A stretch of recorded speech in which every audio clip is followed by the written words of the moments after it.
அளவு ப்ளவுஸை வச்சு அளவு ப்ளவுஸ் மாதிரியே பேக் பீஸ் எப்படி கட் பண்ணுறதுன்னு சொல்லி இந்த வீடியோவில் பார்க்கலாம். இதுக்கு நான் வந்து 1 மீட்டர் கிளாத்தை எடுத்துகிட்டு ஓப்பனாக இருக்க பக்கம் நம்மளுக்கு ஆப்போசிட்லேயும் ஃபோல்டிங்காக இருக்க பக்கம் நம்ம சைடும் வச்சுருக்கேன். இது வந்து சாதா ப்ளவுஸ் அப்படிங்கிறதுனால நம்ம ஒரு 2 இன்ச் விட்டுக்கலாம். கீழே கொஞ்சம் எக்ஸ்ட்ரா அந்த மாதிரி கிளாத் இருந்தது அப்படின்னா அதை வந்து கட் பண்ணி எடுத்துக்கலாம். அதுக்கப்புறம் நம்ம 2 இன்ச் வந்து மேலே வந்து இந்த மாதிரி மார்க் பண்ணிக்கோங்க. இந்த மாதிரி மார்க் பண்ணி அதை ஒரு கோடு போட்டு எடுத்துக்கலாம். நீங்கள் இந்த மாதிரி கட் பண்ணுறப்ப அளவு ப்ளவுஸ் மாதிரியே நமக்கு கரெக்டாக இருக்கும். கீழே எக்ஸ்ட்ரா இருக்க பீஸ் இந்த மாதிரி கட் பண்ணிவிட்டு இப்போது அளவு ப்ளவுஸை வச்சு நம்ம மார்க் பண்ணலாம். அளவு ப்ளவுஸை வந்து இந்த மாதிரி நல்லா அயர்ன் பண்ணி எடுத்துக்கோங்க. இந்த மாதிரி நான் இப்போ வீடியோவில் எப்படி காட்டுறேன்னு பாருங்கள். அந்த கீழே வந்து நம்ம 2 இன்ச்சு கோடு போட்டிருந்தோம்ல, அதில் வந்து கரெக்டாக இந்த மாதிரி ப்ளவுஸை வச்சுட்டு நான் காட்டுற இடத்துல வந்து லைட்டாக வந்து உள்வாங்கி தான் இருக்கும்.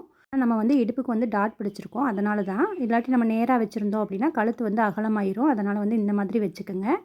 இப்போ இடுப்பில் என்ன அளவு வந்து இருக்குதோ அதை வந்து மார்க் பண்ணிக்கலாம். அதே மாதிரி ஷோல்டர் ஜாயிண்ட் இருக்குது பார்த்தீங்களா, அங்கே கழுத்து எங்கே முடிஞ்சிருக்குன்னு பார்த்து அங்கே ஒரு மார்க் பண்ணிக்கலாம். அதே மாதிரி ஷோல்டர் ஜாயிண்ட் இருக்குது பார்த்தீங்களா, இந்த சைடு கையையும் ஷோல்டரும் நம்ம இணைச்சிருப்போம்ல, அந்த இடத்துல ஒரு மார்க்கும் அதுலேருந்து 1/2 இன்ச் தள்ளி மார்க் பண்ணிக்கோங்க. நம்ம தையலுக்கு கழுத்துக்கு வந்து ஒரு 1/4 இன்ச் அளவுக்கு இந்த பக்கம் தள்ளி மார்க் பண்ணிக்கோங்க.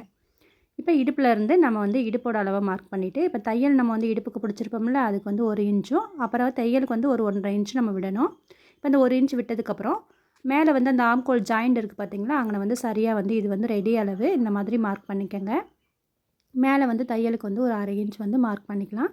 இப்போ கழுத்தோட ரவுண்ட் வந்து நம்மளுக்கு இதே ரவுண்ட் வேணும் அப்படின்னா, இப்போ நான் ப்ளவுஸை எப்படி வந்து ஒரு பக்கம் வந்து எடுத்துட்டேன் பாருங்கள். இந்த மாதிரி வைக்கும்போது நம்மளுக்கு கழுத்து வந்து அளவு ப்ளவுஸில் என்ன அளவு இருக்கோ அது வந்து அப்படியே கிடைக்கும். இந்த மாதிரி ரவுண்டை மார்க் பண்ணிக்கலாம். இப்போ இந்த ரெடி அளவு மட்டும் மார்க் பண்ணி ரவுண்ட் பண்ணியாச்சு. இப்போ வந்து நம்மளுக்கு ஆம்கோல் சைடு வந்து வந்துடலாம். நம்ம ரெடி அளவு மட்டும்தான் மார்க் பண்ணியிருக்கோம். இப்போ வந்து பாருங்கள், கழுத்து வந்து கரெக்டாக அந்த மாதிரி நம்மளுக்கு என்ன ஷேப்பில் இருக்கோ அதை வந்து கரெக்டாக வரைஞ்சிக்கோங்க. 1க்கு 2 தடவை வந்து செக் பண்ணி பார்த்துக்கோங்க. இப்போ நம்ம ஆம்கோல் சைடு வந்து நம்ம அந்த ஆம்கோல் ஜாயிண்ட் இருக்குது பார்த்தீங்களா, கையை வந்து ஜாயின் பண்ணியிருப்பாங்களா, அதை வந்து நம்ம ரெடி அளவு வந்து இந்த மாதிரி வச்சிங்கன்னா நம்மளுக்கு கரெக்டாக வந்துடும் அந்த தையல் போட்ட அளவு. இப்போ அதுக்கப்புறம் வந்து ரெடி அளவை இந்த மாதிரி மார்க் பண்ணிவிட்டு இதுக்கு வந்து நம்ம எக்ஸ்ட்ரா வந்து தையலுக்கு வந்து விடணும்ல, அதையும் வந்து நம்ம மார்க் பண்ணிக்கலாம். இப்போ வந்து கழுத்துக்கு வந்து ஒரு 1/4 இன்ச் அளவுக்கு நம்ம இந்த மாதிரி மார்க் பண்ணி இந்த பக்கம் முடிச்சுக்கலாம். போட்டிருக்க கோடு வந்து நம்மளுக்கு தையலுக்கு விட்டுருக்கோம். 2வது இருக்க கோடு தான் வந்து நம்மளுக்கு ரெடி அளவு.